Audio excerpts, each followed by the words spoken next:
What happened there is the exact same method that was already set for 2027. We printed duplicate result sheets, same serial numbers, same signatures. After collation, the originals are removed and replaced. Security forces were instructed not to interfere. They cleared the way. Thugs had impunity because they had quiet protection. The server delay narrative is not accidental. Results are changed, swapped, or erased. If you want to beat Tinubu, become a devil. Obi, Atiku and Co. Make una go chop winch to beat Tinubu come 2027. If you not chop winch, my brother, if you not smell that sito, Tinubu is beatable. You see, the likes of Tinubu na them fear pass. Nigeria, your people are running from your country as though the entire country is at war. Both men and women, young and old, to every other country. You have fear and terror have hijacked your country at every front. There is no non-politician fighting for the change that can bring a difference in your country anymore. Almost every relevant voice in your country is either silenced. Hello, wonderful followers and subscribers of Holy Ghost, and I hope this video finds you well. Guys, the new rigging techniques APC at Tinubu they've set up for 2027 has been unveiled. Guys, this is a classic information unveiled by professional in partnership, with other country. You understand? Now, please, do not miss any part of this video. Watch this video to the end. You see, the question I've asked myself while watching this, I said, is this how we are going to fold our hands and allow all these dangerous cabals to hijack the country while we keep running away from the country, leaving it for them and their children? Is this how we are going to keep looking until they destroy everything? Does this country only belong to them? It belongs to all of us. The problem is this. So we come, they'll say we are talking, what are we going? These people talking like you can't like, oh. Share, they can't share, they are too big. And the big mality some are for me. I ask you, what has the big mality done for you? You can't make your own video to sensitize the problem like we are doing. It is we in the diaspora that carry this problem of Nigeria on our head. Carry it on our head like we are walking up back. We not make the like so that Facebook can recommend you think you are doing us a favor. You think we to have all that better content, have all that video, have all that things I have to say, so that we want to make some video. You understand? All that content. I said no. How will I be talking about this when my country is badly affected? When these guys are destroying the country per second, per minute, there's no change of mind. Their heart is adding every day. I have to concentrate on this. Unleash information. So share, you can't share, like you can't let your forming big mality. By the time this country become destroyed, it will affect you. It will affect everybody, everything that has to do with you. Please don't miss any part of this video. Watch it to the end and please share, because every part of it is loaded. The Edo election wasn't a test, it was a rehearsal. What happened there is the exact same method that was already set for 2027. We printed duplicate result sheets, same serial numbers, same signatures. After collation, the originals are removed and replaced. Security forces were instructed not to interfere. They cleared the way. Thugs had impunity because they had quiet protection. The server delay narrative is not accidental. Results are changed, swapped, or erased. By the time uploads resume, the numbers are already fixed. The public relies on IREV, but what we submit to the courts as certified true copies is often altered. The discrepancies are intentional. The court process is a formality. The judgment is pre-arranged, sometimes even before all evidence is submitted. Ladies and gentlemen, the 2027 election is already compromised. The election is not just riggable, it's already rigged. Thank you.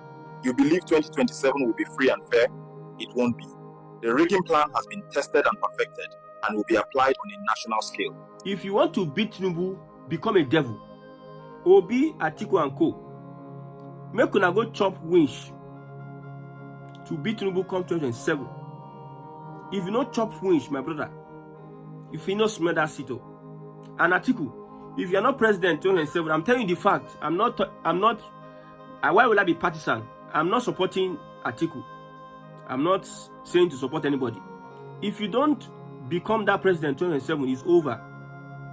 Your northern people go fight you. If now allow Tinubu cross 2027, if now come out and now me na chop wincho, although the best time for Atiku will be, you know, if you go to a place, you need to understand what goes on in that place, what is obtainable. If you go to a lawless society, you should understand that you are in a lawless society. If you are going to a system that is corrupt, you should understand how that system works and runs. Atiku Obi had their chance. Like if they had come together 2023, they will have removed Tinubu 20, like with the corruption and everything. I told you that P2B, they will rig him out. I said it in the last election. I'm telling you what is obtainable. I'm not telling you what I want is restructuring, but what is obtainable, I'm telling you. If P2B and Atiku had run the last time together, they will flush Tinubu out. But this time, they will have to eat a lot of witches and wizards. They will have to do a lot of groundwork, a lot of, man, they will have to plan. See, what they I don't know if Jonathan will be their go-to. They will use Jonathan to remove Tinubu. But the kind of red eyes that Tinubu use now, what I'm seeing in Tinubu, the red eyes is using. Are you sure you people are ready to remove this guy? If you are ready, go and chop winch, correct winch. Forget about whether it's Yoruba or not. I've told you that I don't see Tinubu as a Yoruba man. He does not behave like Yoruba to me. He's bold and he's not afraid. Forget about good governance. So all these things they are doing now to just to prove point. The guy is there to achieve a mission, and that mission is going to be beneficial to his Yoruba people first before any other person. You are seeing it now. So if nothing Nigeria enter, they will first want to remove Tinubu APC influence. The influence Tinubu has in Nigeria, they will make sure that they attack it sharp. If they just enter power, straight over. Anywhere Tinubu has influence, they will make sure they can be changing name. They can be changing name. All these names, Tinubu, they can be. If Tinubu leaves power today, he will be still influential in the first tenure of the person that is going to enter power. 4 years. So just give Tinubu 10 years. Tinubu is going to be relevant 10 years if he does not restructure Nigeria. So don't think Tinubu is a write-off. That's why I said, if you remove Tinubu, you need to see. Before you remove Tinubu, you need to chop winch. So after you remove Tinubu, you chop another winch. People think I'm trying to like praise Tinubu. You see, that is one of the reasons why when P2B said we are supposed to carry out a revolution, when Mahmoud Yakubu announced election results 4 a.m., people were ready to carry out a revolution. If P2B was ready to take back power, he would have put himself, like, surrendered himself to be arrested. He would have carried out a revolution that he will be arrested and put in prison. They will make him popular. He will be the next thing to slice bread. I tell you. These guys are desperate. People were shocked that what he did in Lagos, he replicated it in Aso Rock. They were making him out. Tinubu thinks this one, Lagos na federal. Make come federal. He carry him solo more from Lagos, enter federal, put him for NURCW. It took him time, but he did his background job. He put him there. He appointed his people left, right, center, Yoruba, up and down. I don't think any Yoruba president will have done what Tinubu has done. And you still underestimate him. The guy he has propensity for evil. If I will underestimate him when it comes to good governance that will benefit the people, not his allies, or not his brothers and sisters, or his business partners. The one that will benefit the people, I can underestimate him and say, if it comes to good governance, I cannot bank on Tinubu. But if it comes to playing that politics to win elections, at any level, this man knows how to use political power. He is beatable. Tinubu is beatable. You see, the likes of Tinubu na them fear pass. All those people will do Jagaban. You see Kwan Ayinde Marshal, that had issues with the pilot, that plane saga. I think say as the plane they pass now, if you no come ahead now, the thing for crusher. These people are afraid than you and I, but they know how to use power in their own favor. They will be doing like smell. Tinubu, he push. He was watching. This Jonathan now weekly no, and see Buhari. What can I do? Let me partner with Buhari and push him as president. He was there only just do as if he don't know anything, he knows about anything. He just a creep. Before you know, Buhari president. From back he become president. See how he snatched the power and grabbed it.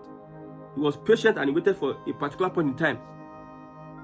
So if you underestimate this young man, he's removable, but you need to chop more wings. He's not this one that selfish ambition. This one has see the coalition. Most of them, they're just there for their own selfish ambition.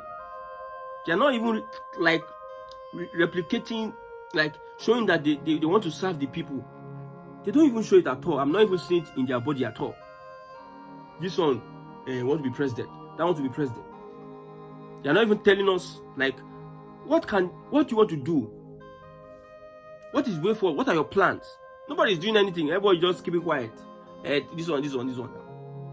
Like I said, what Tinubu has put down, it will take a lot of effort from any other person to remove or to change some of the things, the policies, the foundations that Tinubu has started.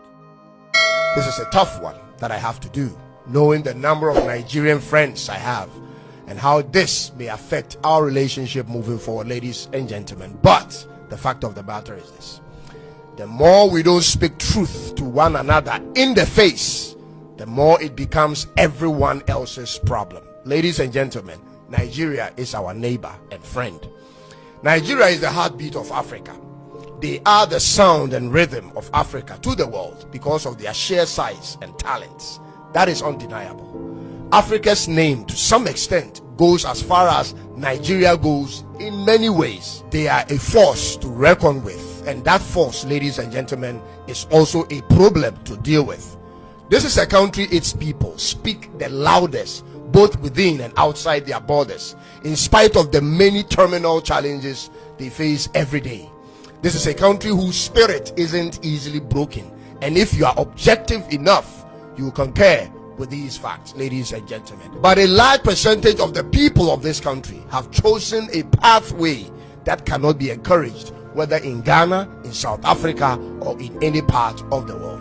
And this is what they have done. Ladies and gentlemen, they have given up on the fight to fix their own country and resorted to looking for what they couldn't achieve or cannot achieve in their own country, in other people's countries. And ladies and gentlemen, this shouldn't have been a problem because every other African country actually does it, except that they are looking for this success by any means necessary and in the shortest possible time.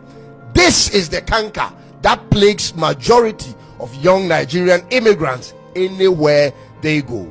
Shockingly, ladies and gentlemen, they are of the view that people outside of their country are not as driven and aggressive towards becoming successful as they are, not knowing that it is those same tendencies that's made their country the mess it is in.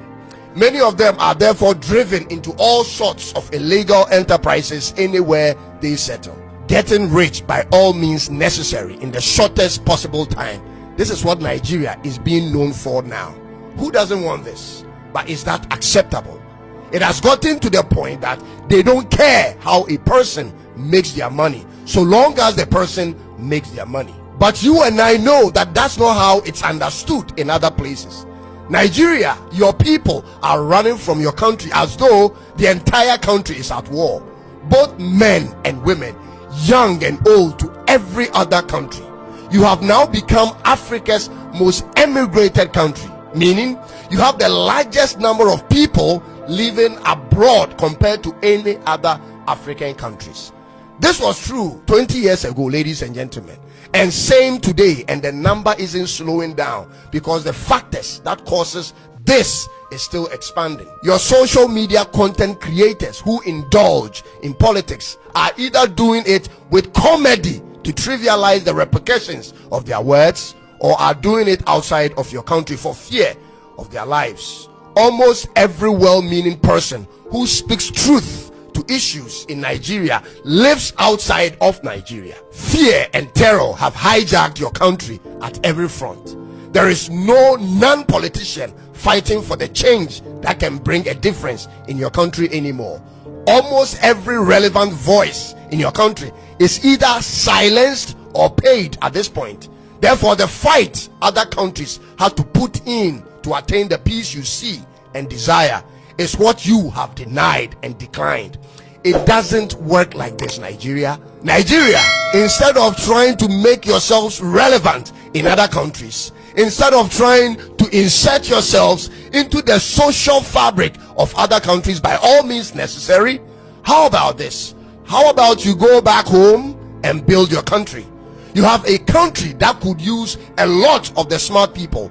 How be it, ladies and gentlemen, that the ones who claim to be smart are leaving or have left the country. Ladies and gentlemen, who have they left behind? How will you build your country like this? You have abandoned your country to politicians and cabals whose interest is similar actually to yours. And here is my explanation to that.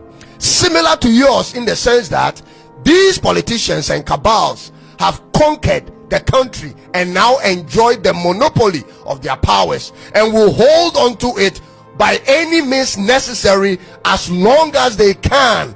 And that same spirit, ladies and gentlemen, is what most young Nigerians carry around to other countries. Are you any different, if I may ask? You want to dominate and entrench your dominion by all means necessary in the country you've moved to for as long as you can, just like your politicians and your cabals. Ladies and gentlemen, this is the chaos in your country, and the same chaos is being exported to other African countries and to most parts of the world. You have for years elected leaders with similar mindset that has been proven over time to not work, and you don't seem to change. You have allowed for a system that manipulates and rigs election in favor of people who are clueless about nation building to lead. You have a 73-year-old president who's definitely older than 73 complaining about Nigeria not producing anything to the media. The people are complaining to the government, and the president is complaining to the media. Ladies and gentlemen, can't you see the mismatch in those who lead your country and how that has been the crux of your challenges? Does the president of Nigeria know that it is his responsibility to handle this situation or not? Ladies and gentlemen, old man ruling the most dominant country in Africa, forcing every one of you to run to other places, seeking for change and recognition which you can't even find in your own home country. What other change is there for you apart from the changing of the leadership of your country for once in your lives, Nigeria? Now all of Africa will have to endure and suffer the onslaught of challenges many of your people migrate with. This cannot continue. And now an Igbo man running around in Ghana claims to be king. King of what exactly? If he is the king of Igbos as he claims, then it's more meaningful when he rules from an Igbo land, don't you think? Listen, I like the audacity with which he speaks and carries himself around, but I would love to see that same energy and audacity carried out in Nigeria instead. Could he have had such a voice in any village in Nigeria? He can only do this here because we, the Ghanaian people, have opened our doors to all. But this must stop. Mr. President of Ghana, be guided on how you go about this situation, because the youth of Ghana who made you president are talking on every platform on social media. Our voices are united against anything or anyone that would want to undermine our constitution. Mr. President, stop giving unnecessary validation to this man and his likes. The more he runs around associating and snapping chess with you, the more he goes around parroting the idea of being someone of significance in our country, which he is actually not. You have a country to run, Mr. President. You must be busy. Your ministers of state and the members of parliament and all don't have to compromise on any level for this man.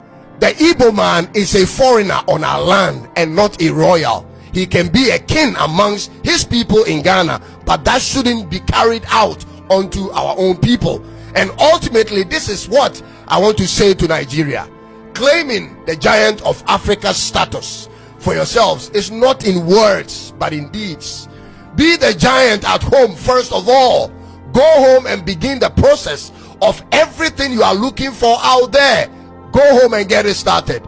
You have the men, you have the resources and the attention of the world. What you need is to direct it to where the problem originates. The problem is not in the system of Ghana or South Africa or how any country treats you, because those systems were not built for you. The problem is with your own broken system. You have the financial muscle to mobilize the needed funds for this cause if you choose, but that will be when you make that decision to choose to go and save your country. The people of Nigeria can set up their own political party if that's what will bring the change, but you cannot do that while living overseas or running all the time. You need men and women on the ground to play the role of foot soldiers. Ladies and gentlemen, you must go back and be a part of the change you want, or else don't try effecting those changes in other people's countries. And to those Nigerians who refer to Ghana as small Ghana, listen, how do you say small Ghana when Ghana is nearly the size of the UK? The UK is a union of 4 countries, but less than 3% bigger than Ghana, yet controls the world's financial system. Would you call the UK small under any circumstance? Nigeria? I think you choose to be deliberate on denigrating Ghana's reputation by calling her small, simply because this is the only time you can feel proud about something or on any subject when compared to Ghana. It is not the size of the land or the population of the country that determines greatness, ladies and gentlemen, because if that were the case, the UK shouldn't be sitting at the G7. It is your ability to create the most value with what you have that matters, ladies and gentlemen. You have so much, yet you have so little to show for. Let this video rather trigger the anger that is in you, to fuel you to begin on the course for the change that's eluded your country all these years. Go back home and effect that change that you yearn for, or learn to live under the laws of the host countries in which you live. I hope I didn't offend you, but if I did, I had to, because you needed to hear this. And I'll be back with another one very soon. Ladies and gentlemen, thank you for taking time to watch this, and I hope you subscribe and then click on the bell and then share the link if you like what we do here. I'll come your way again with another one very soon. Until then, God bless Africa.